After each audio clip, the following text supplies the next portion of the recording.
शिवम और सुरभि की शादी को लगभग 5 साल हो चुके थे। शिवम की एक छोटी बहन भी थी, दिया।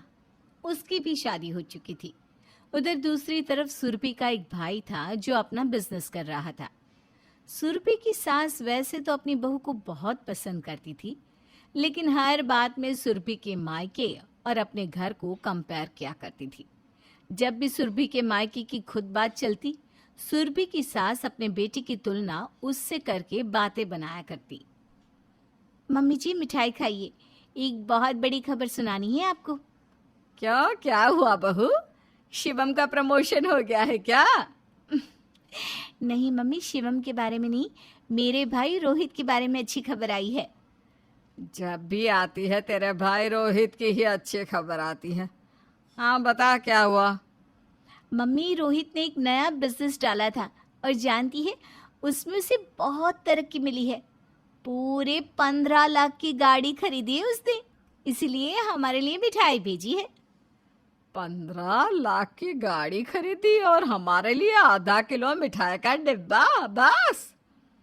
अरे मम्मी जी, ऐसा क्यों कह रही हैं? मेरे भाई का बिजनेस है, उसकी तरक्की हुई है, हमें तो मिठाई ही भेजेगा ना। सही कह रही है। तुम्हारा भाई तो आजकल कुछ ज्यादा ही तरक्की कर रहा है। एक मेरे बेटे को देखो, 3 साल से प्रमोशन नहीं हुआ उसका। शाम को जब शिवम ऑफिस से लौट कर आता है। आओ आओ, और तुम्हारी कोई अच्छी खबर आई या नहीं? अरे मम्मी, आप तो जानती है, प्राइवेट नौकरी में क्या अच्छी खबर और क्या बुरी खबर। बस हर दिन यही लगता है कि जल्दी से प्रमोशन हो जाए बस। तू एक काम कर बेटा, हाथ पर हाथ रख कर बैठ जा और प्रमोशन होने का इंतजार करता रहे। मम्मी, आप ऐसा क्यों कह रही है? मैं दिन रात कितनी मेहनत तो करता हूँ। देख रही हूँ तेरी मेहनत, और दूसरी तरफ तेरे साले की मेहनत। क्या हुआ मेरे साले को? कुछ कर दिया उसने? अरे कुछ नहीं, बहुत कुछ कर दिया। 15 लाख की गाड़ी खरीदी है, नया बिजनेस डाला था, करोड़ों का मुनाफा हुआ है उसे। और एक अपने आप को देख। अरे मम्मी, उसका बिजनेस है और मेरी प्राइवेट नौकरी, हम दोनों का क्या कंपैरिजन? तू बेटा नालायक का नालायक ही रहेगा। बहू के मायके में पैसों का भंडार बढ़ता जा रहा है, और यहाँ तो एक प्रमोशन के लिए भी इंतजार करता बैठा है तू। कुछ दिनों के बाद रोहित सुरभि से मिलने के लिए उसके ससुराल आता है। सुरभि, तुम्हारे लिए साड़ी लेकर आया हूँ, जरा देखो, तुम्हें पसंद तो है ना? वाह भैया, साड़ी तो बहुत महंगी है, इतने महंगे गिफ्ट लाने की क्या जरूरत थी? अरे जरूरत क्यों नहीं थी? भाई है तुम्हारा, इतना बिजनेस कर रहा है, पैसा कमा रहा है, तो अपनी बहन को कुछ देगा नहीं क्या? सही कह रही है आंटी जी। और ये देखिए, आपके लिए सोने की अंगूठी लेकर आया हूँ। अरे वाह वाह वाह, लगता है कुछ ज्यादा ही तरक्की हो रही है। एक तरफ तुम्हारे जीजा जी है, देखो प्रमोशन के इंतजार में साल पर साल बीतते जा रहे हैं, लेकिन अभी तक प्रमोशन नहीं हुआ। अरे मम्मी, ऐसा क्यों कह रही हैं? शिवम भी तो कितनी मेहनत करते हैं, और फिर सबकी लाइफ अलग अलग होती है। रोहित अपनी जगह है और शिवम अपनी जगह। कोई नहीं आंटी जी, देखना एक दिन जीजा जी बहुत तरक्की करेंगे। चलता हूँ, बस आप लोगों को यही तोहफा देने आया था मैं। अगले दिन। अरे शिवम बेटा, जरा एक बात तो सुन। मैं सोच रही थी कि बहू के मायके वाले इतनी तरक्की कर रहे हैं, इतना पैसा कमा रहे हैं, दुनिया भर की प्रॉपर्टी इकट्ठी कर ली है, तो उसमें बहू का भी तो हक बनता है ना। ये अब क्या कर रही है मम्मी? सुरभि अब हमारे घर की मेंबर है, ये घर उसका है, मायके से क्या लेना देना? तुम तो पागल के पागल ही रहोगे। अरे बेटी का अपने बाप की जायदाद में पूरा हक होता है। जरा कहो अपनी बीवी से, जाकर अपना हक मांगे उसके घर में, वरना सब कुछ उसका भाई रोहित हड़प लेगा। लेकिन मम्मी जी, ये सब कहना क्या सही लगेगा? मेरा मतलब, वो सुरभि का मायका है, वहां पर अगर सुरभि कुछ भी जाकर मांगेगी तो हमारी ही बेइज्जती होगी ना। ये भी खूब रही बेटा, बेइज्जती क्यों होगी? अरे सुरभि उन लोगों की बेटी नहीं है क्या? रोहित तो वैसे भी इतना कुछ कमा रहा है, सुरभि के पापा की प्रॉपर्टी में सुरभि का पूरा अधिकार बनता है। जरा ध्यान से सोच कर देखो, रोहित और सुरभि 2 ही भाई बहन हैं। अब उनके पापा की आधी प्रॉपर्टी रोहित की तो आधी सुरभि की हुई कि नहीं? वैसे मम्मी आपकी बात तो ठीक है। ये सुरभि के मायके वाले भी ना खुद तो खूब ऐश कर रहे हैं और अपनी बेटी को एक साड़ी देकर टरका दिया। मैं सुरभि से इस बारे में बात करूंगा। शाम के वक्त अपने कमरे में जाकर शिवम सुरभि से कहता है, सुरभि एक बात कहूँ, बुरा तो नहीं मानोगी ना? ना ना कहिए ना, क्या बात है? देखो, तुम्हारे भाई रोहित की तरक्की देखकर बहुत अच्छा लग रहा है, लेकिन फिर भी उसने 15 लाख की गाड़ी खरीद ली, 2 मकान उसके पास है। अरे भाई, तुम्हें क्या मिला? लेकिन शिवम, मुझे क्यों कुछ मिलेगा? मैं तो आपकी पत्नी हूँ। मेरा अधिकार तो आपकी सैलरी और आपके प्रॉपर्टी के ऊपर है ना। तुम बिना सुरभि सीधी की सीधी ही रहोगी। अरे इतना भोला बनने से काम नहीं चलता। अब तो सरकार भी कहती है कि बाप की प्रॉपर्टी में बेटे का पूरा अधिकार होता है। ये आप क्या कह रहे हैं? सही तो कह रहा हूँ सुरभि। इससे पहले कि तुम्हारे पापा की सारी कमाई रोहित अपने नाम कर ले, तुम भी अपना अधिकार मांग लो। लेकिन शिवम, ये सब करना अच्छा थोड़ी ना लगेगा। अरे तुम कौन सा भीख मांगने जा रही हो? भाई, तुम्हारे हिस्से की प्रॉपर्टी है।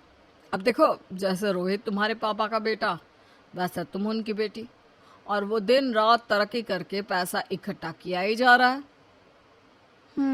बात तो आपकी सही है। भाई के पास तो पापा का घर भी है और दूसरा घर भी। तो तुम क्या उनकी बेटी नहीं हो? आधा हिस्सा तुम्हें भी तो मिलना चाहिए। मैं तो कहता हूँ आज ही अपने मायके जाकर बात कर लो। बिल्कुल ठीक कहते हैं आप। मेरा भाई तो बड़ा चालाक निकला, धीरे धीरे करके पापा की सारी चीजें अपने नाम करवा रहा है। आज ही जाती हूँ मैं। सुरभि अपने मायके पहुँचती है। अरे बेटा, बहुत दिनों बाद आई हो। आओ आओ, बैठो, अपने पापा से बात करो। पापा, मैं आपसे एक बहुत ज़रूरी बात करने आई हूँ। हाँ हाँ, बताओ बेटा, क्या बात है? तुम तो हमारी लाडली बेटी हो, हमारे कलेजे का टुकड़ा।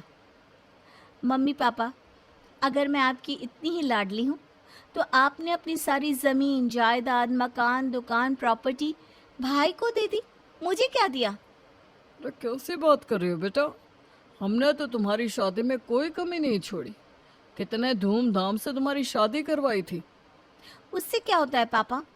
शादी तो हर मम्मी पापा अपनी बेटी की करवाते हैं, लेकिन बाकी के हिस्से का क्या? मुझे भी आपकी प्रॉपर्टी में अपना हिस्सा चाहिए। अरे बेटा, ये तुम कैसी बात कर रही हो? तुम्हारे ससुराल की सारी चीजें तुम्हारी है और यहाँ का सब कुछ रोहित का।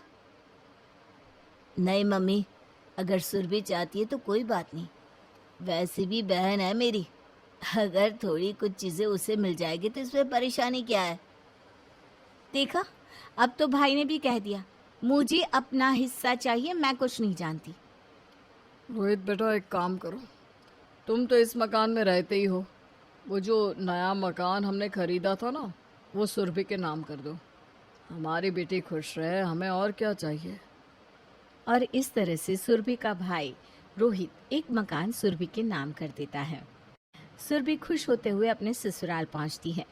मम्मी जी, रोहित, ये देखिए, मेरे पापा ने मुझे गिफ्ट में मकान दिया है और मुझे मेरे हिस्से की प्रॉपर्टी मिल गई।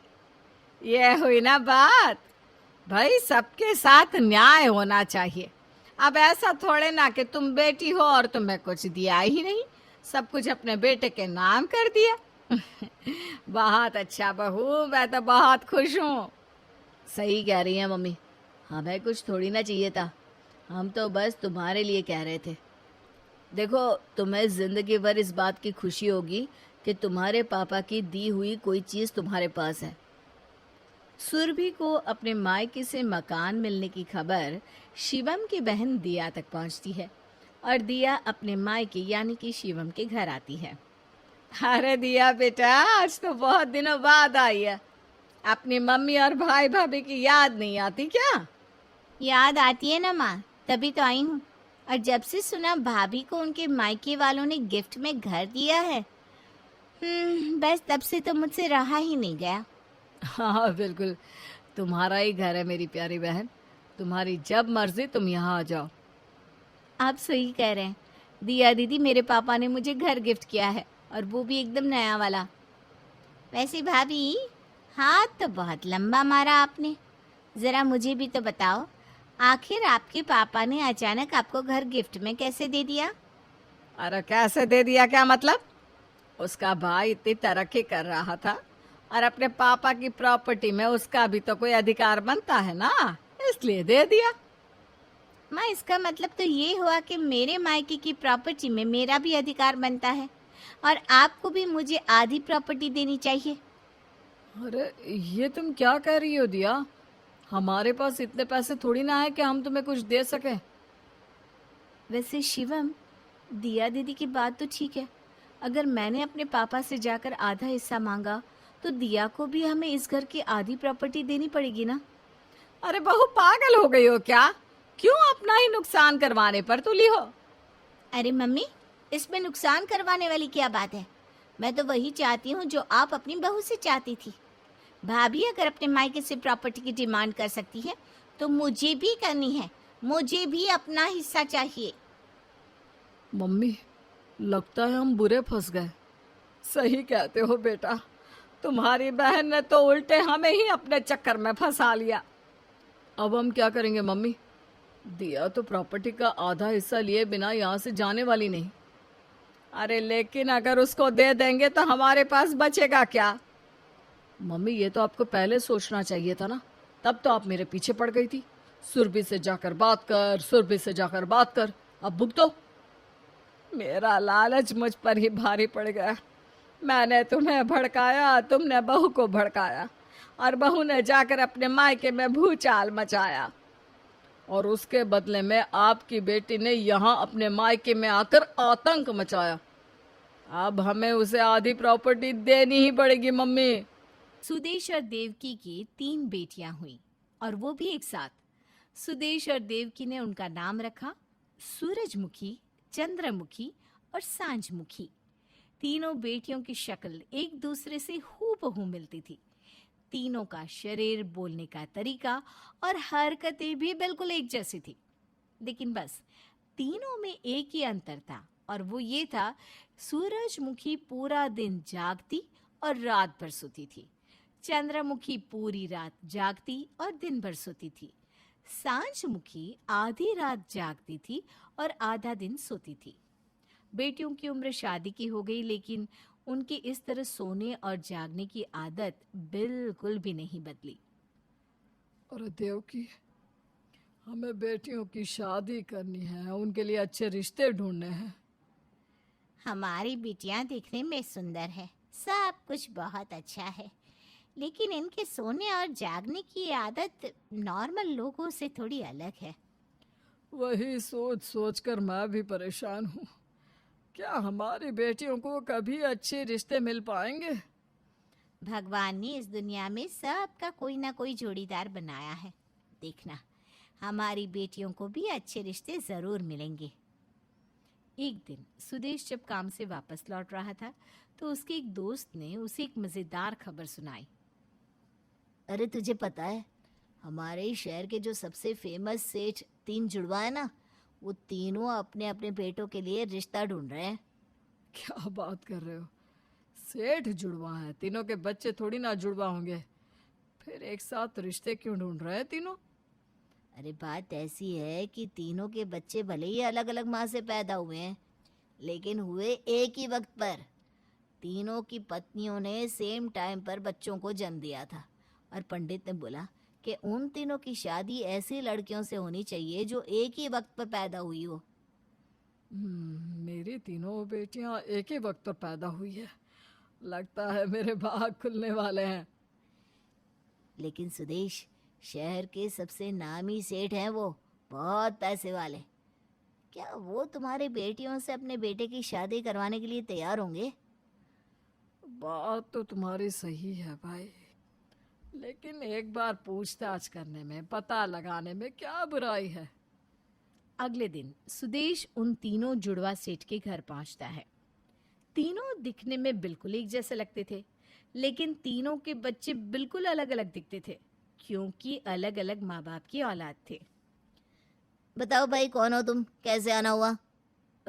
मैंने सुना था साहब, आप अपने बेटों के लिए 3 जुड़वा बहुएं ढूंढ रहे हैं। मेरी तीनों बेटियां एक साथ पैदा हुई हैं। खबर तो तुमने सही सुनी है।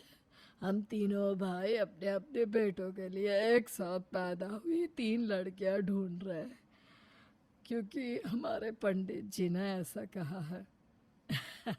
नेकी और पूछ पूछ, मेरी तीनों बेटियां बस ऐसी ही हैं। बस एक ही कमी है कि आप लोगों की तरह मैं पैसे वाला नहीं हूँ। अरे तो इससे क्या फर्क पड़ता है? हमें बहुएं चाहिए, पैसों की हमारे पास क्या कमी? हमारी तरफ से रिश्ता पक्का समझो भाई। लेकिन किसके बेटे की शादी कौन सी लड़की से होगी, ये कैसे तय होगा? अब मेरे हिसाब से ये तो बच्चों को ही तय करने देना चाहिए। आपके जिस बेटे को मेरी जो भी बेटी पसंद आएगी उसी के साथ उसका रिश्ता कर देंगे। लेकिन तुम्हारी तीनों बेटियां तो दिखने में हूबहू एक जैसी है। यहाँ तो मामला उल्टा हो गया। जिस लड़की को जो लड़का पसंद आएगा उसके साथ ही उसकी शादी करवानी पड़ेगी। और फिर तीनों लड़कों को लड़कियों से मिलवाने के लिए एक मीटिंग फिक्स की जाती है। पहले सेठ के बेटे का नाम था प्रभात, दूसरे के बेटे का नाम था श्याम और तीसरे सेठ के बेटे का नाम था तामस। देखो बेटा, ये 3 लड़के हैं। जिसको जो लड़का पसंद है वो बता दो, क्योंकि तुम तीनों बहनों की शक्ल एक जैसी है। इसलिए अपने जीवन साथी का चुनाव तुम्हें ही करना है, क्योंकि इन लड़कों के लिए तो तुम तीनों एक जैसी ही दिखती हो। मुझे तामस पसंद है, मैं उससे शादी करना चाहती हूँ। चंद्रमुखी, अब तुम अपनी पसंद बताओ। मुझे प्रभात से शादी करनी है। सांझमुखी, इस हिसाब से तो तुम्हारी शादी श्याम से होगी। ये तो बहुत गलत बात है। मुझे अपनी पसंद सामने रखने का मौका ही नहीं मिलता। हर बार ये दोनों बहनें पहले पहले अपनी पसंद बता देती है और मैं हर बार पीछे रह जाती हूँ। अरे कोई बात नहीं, देखो श्याम भी कितना अच्छा लड़का है और इसका तो नाम भी तुम्हारे नाम से मैच करता है। तुम बहुत खुश रहोगी बेटा इसके साथ। और फिर तीनों बहनों की सगाई उन तीनों लड़कों के साथ करवा दी जाती है। चंद्रमुखी और सूरजमुखी बहुत खुश थी, क्योंकि उन्हें अपनी पसंद की लड़की को सिलेक्ट करने का मौका मिला था। वहीं दूसरी तरफ सांझमुखी को श्याम पसंद था, लेकिन उसे ऐसा लग रहा था कि उससे किसी ने उसकी पसंद नहीं पूछी और वो अपनी दोनों बहनों से इसी बात का बदला लेना चाहती थी। लेकिन उसे कोई मौका नहीं मिला और देखते ही देखते तीनों की शादी तीनों लड़कों के साथ हो गई। शादी के बाद पापा, ये कैसी लड़की ढूंढी है आपने? पूरा दिन सोती है और पूरी रात जागती है। मुझे तो रात में जागने की बिल्कुल आदत नहीं है। अपने नाम के हिसाब से मैं तो सूरज निकलते ही जाग जाता हूँ। पापा से क्या शिकायत कर रहे हो?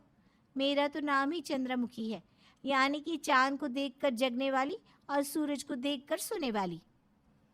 अरे ये तुम क्या कह रही हो बेटा? और पिताजी, आप तीनों ने अपने जुड़वा होने के चक्कर में ये क्या लड़कियां ढूंढकर शादी करवाई है?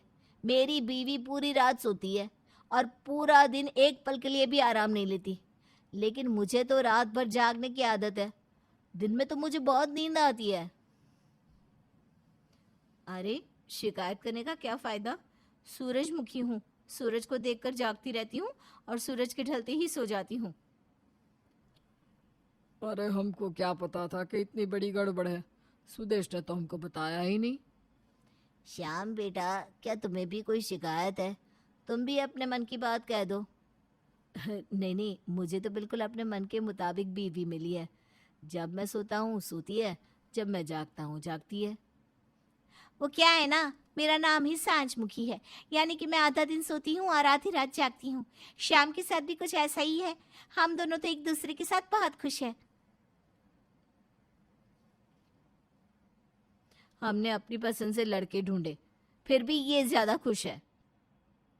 अरे इसे तो लास्ट में बचा हुआ ऑप्शन मिला था, फिर भी खुशी तो देखो उसके चेहरे की।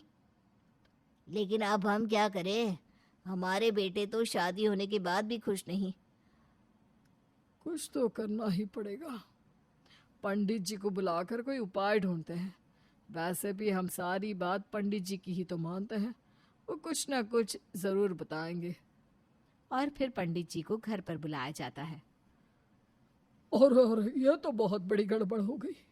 इसका तो एक ही उपाय है, दोनों की शादी फिर से करवाई जाए, और इस बार प्रभात की शादी सूरजमुखी से और तामस की शादी चंद्रमुखी से। अरे नहीं नहीं पंडित जी, ऐसा नहीं हो सकता। एक बार इन लोगों की शादी पहले ही हो चुकी है। आप कोई और उपाय बताइए। दूसरा उपाय थोड़ा कठिन है, क्या तुम्हारी बहुएं कर पाएंगी? करना ही पड़ेगा, और कोई दूसरा रास्ता भी नहीं है हमारे पास। तो ठीक है, आज से अगले 1 महीने तक सूरजमुखी पूरी रात जाग कर कठिन परिश्रम करेगी, ताकि उसे दिन में थोड़ी देर नींद आ जाए। और फिर अगले महीने चंद्रमुखी दिन भर जाग कर काम करेगी, ताकि वो रात को सो जाए। अरे नहीं नहीं, ये तो बहुत कठिन उपाय है। चंद्रमुखी, हमारी तो हालत खराब हो जाएगी। लेकिन ये अब तुम दोनों को करना ही पड़ेगा। अपनी अपनी पसंद के लड़के जो चुने हैं, मेहनत तो तुम्हें करनी ही पड़ेगी। अच्छा हुआ मैंने अपनी पसंद का लड़का नहीं चुना, ऊपर वाले ने सुन ली। इन दोनों को मिली सजा और मुझे मजा। रेखा जी की 2 बहुएं थी, बड़ी बहू मीनल और छोटी बहू शिखा। रेखा जी अपनी बहू को काफी परेशान किया करती थी। एक तरफ से कहें तो पूरी तरह लगाम कसकर रखना उनकी आदत में शामिल था। उनको लगता था कि एक सास को अपनी बहुओं पर पूरी तरह से काबू रखना चाहिए, और इसी के चलते उन्होंने अपनी बहू मीनल को अच्छा खासा परेशान करके रखा था। बड़ी बहू, इधर आओ। मेरे पैरों में दर्द है, चलो बैठकर मेरे पैर दबाओ। लेकिन मम्मी जी, मुझे चिंकी को ट्यूशन लेने जाना था, देर हो जाएगी। मैंने कहा ना पैर दबाओ। 5 मिनट के बाद चली जाना, कुछ नहीं हो रहा तुम्हारी चिंकी को। मम्मी जी, आपके पैर मैं दबा देती हूँ। अगर भाभी चिंकी को लेने नहीं गई तो वो रोने लगेगी। तू जाकर रसोई में मेरे लिए कॉफी बना, और जल्दी से कॉफी लेकर आ। यहाँ खड़े रहकर मुझसे जबान लड़ाने की जरूरत नहीं है, समझे? लेकिन मम्मी जी, मैं तो बस। कहा ना मैं, जा यहाँ से। कुछ दिनों के बाद, मम्मी जी आपसे एक बात कहनी थी। हाँ जल्दी बोल, बस ये मत कहना तबीयत खराब है और तुझसे घर का काम नहीं होगा। नहीं मम्मी जी, ऐसी तो कोई बात नहीं है। मैं ये कह रही थी कि मैं प्रेग्नेंट हूँ। हाँ तो उसमें कौन सी बड़ी बात है? अरे सुन, पिछली बार ना लड़की हुई थी, इस बार लड़का ही पैदा करना। अरे भाभी, अब दूसरी बार माँ बनने वाली है, ये तो बहुत बड़ी खुशखबरी है।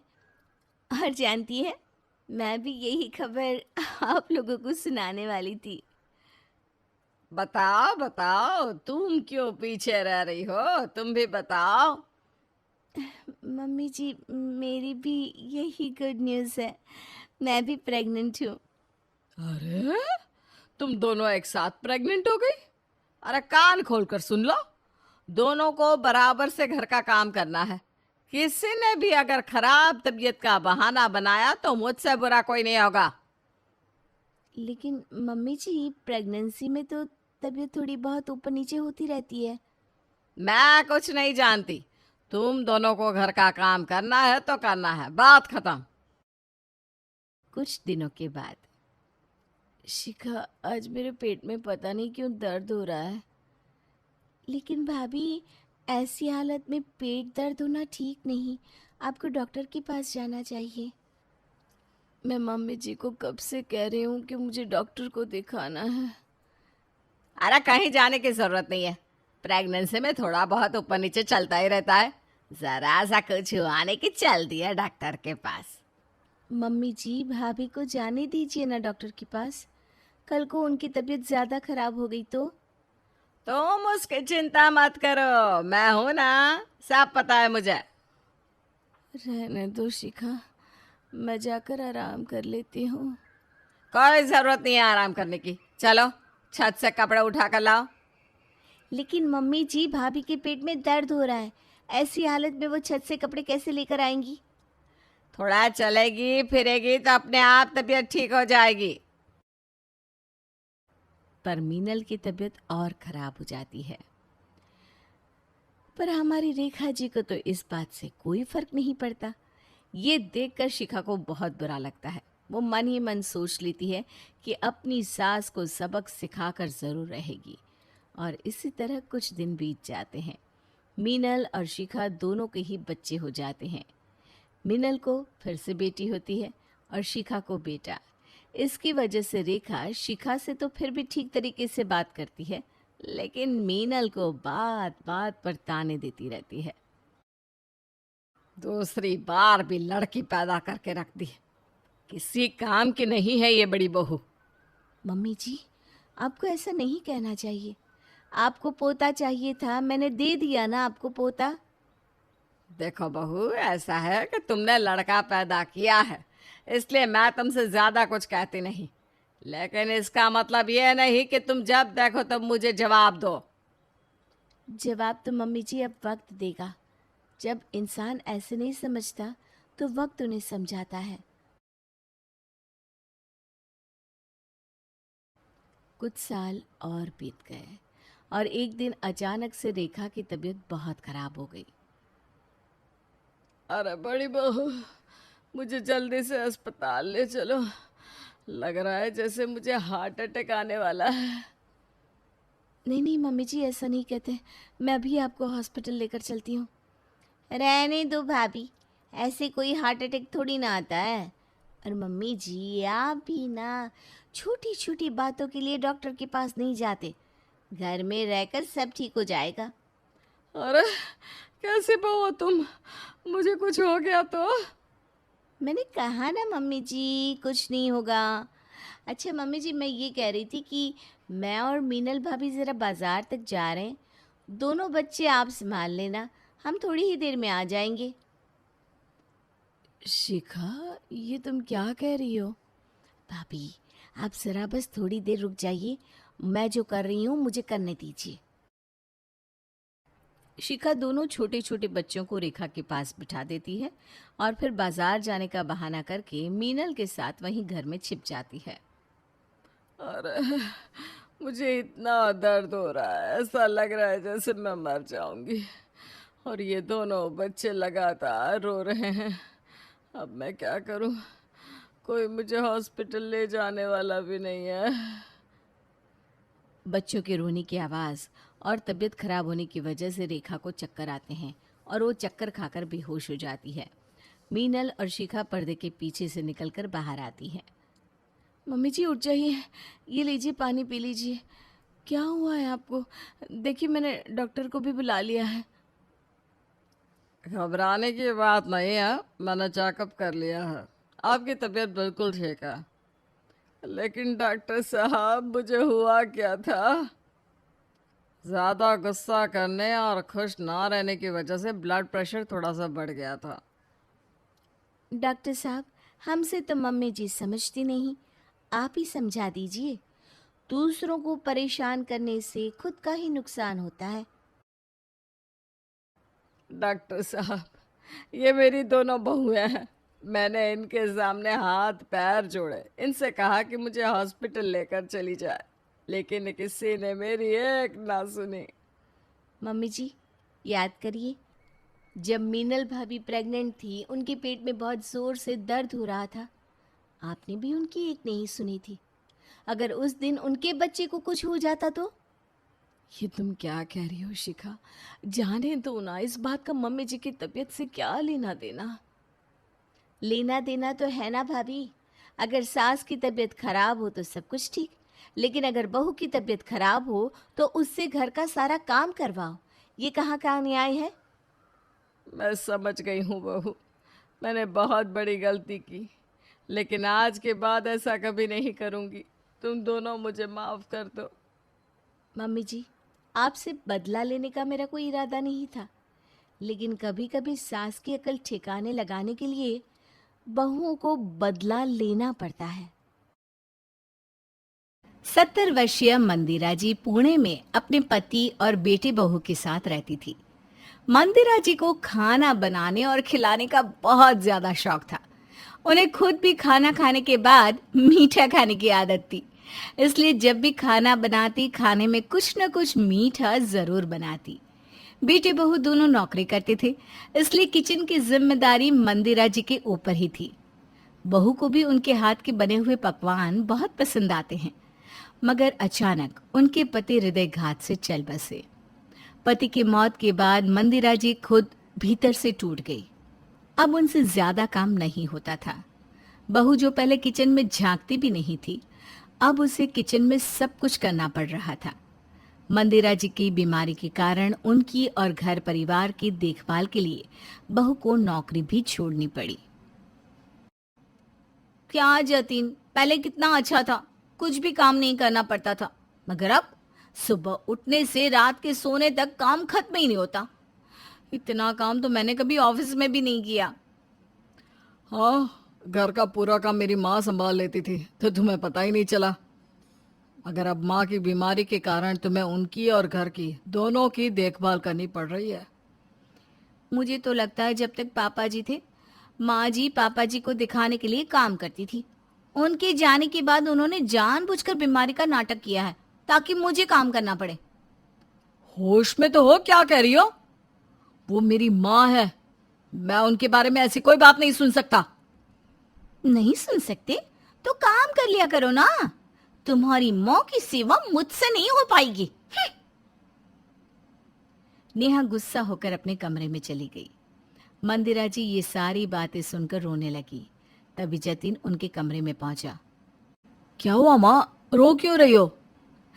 कुछ नहीं बेटा, बस ऐसे ही तेरे पिताजी की याद आ गई थी।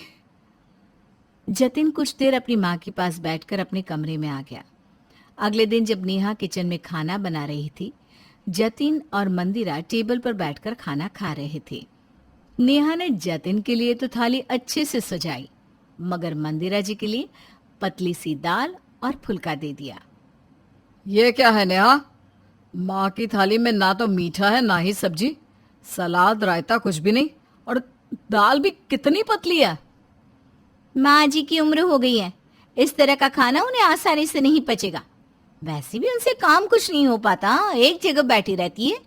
ऐसे में हल्का खाना खाएंगी तो उनके लिए अच्छा रहेगा। क्यों, मैं ठीक कह रही हूँ ना माँ जी? अपने बेटे की थाली में मैंगो रबड़ी देखकर मंदिरा जी का मन उसे खाने को हो रहा था, मगर बेटे बहू के बीच कोई बहस ना हो इसलिए वो चुप रही। हाँ जतिन, मैंने ही कल नेहा को कहा था मेरे लिए हल्का खाना ही बनाया कर। घुटने के दर्द की वजह से चलना फिरना, कुछ काम करना भी नहीं हो पाता। ऐसे में इतना भारी खाना खाऊंगी तो पेट में दर्द ही हो जाएगा ना। कोई बात नहीं माँ। अच्छा, कम से कम ये रबड़ी तो ले लो, तुम्हें बहुत पसंद है ना। कहते हुए जतिन अपनी थाली की रबड़ी अपनी माँ की थाली में रखने लगा तो नेहा गुस्से में मंदिरा की ओर देखने लगी। मंदिरा नेहा के गुस्से से डर गई। अरे नहीं नहीं, अब तो दांतों में दर्द के कारण मीठा भी नहीं खाया जाता। ये सारी चीजें ना उम्र के हिसाब से ही अच्छी लगती है। तू खा, मेरा मन नहीं है बेटा। मंदिरा जी के चुपचाप रहने के कारण नेहा उन पर बहुत जुल्म करने लगी। उन्हें पेट भर खाना भी नहीं देती। कई बार जब मंदिरा जी को मीठा खाने का मन होता, वो किचन में जाकर थोड़ी सी शक्कर या गुड़ खा लेती। मनपसंद खाना ना मिलने के कारण मंदिरा जी धीरे धीरे और कमजोर हो रही थी। क्या बात है माँ, पापा के जाने के बाद तुम तो दिनों दिन कमजोर होती जा रही हो।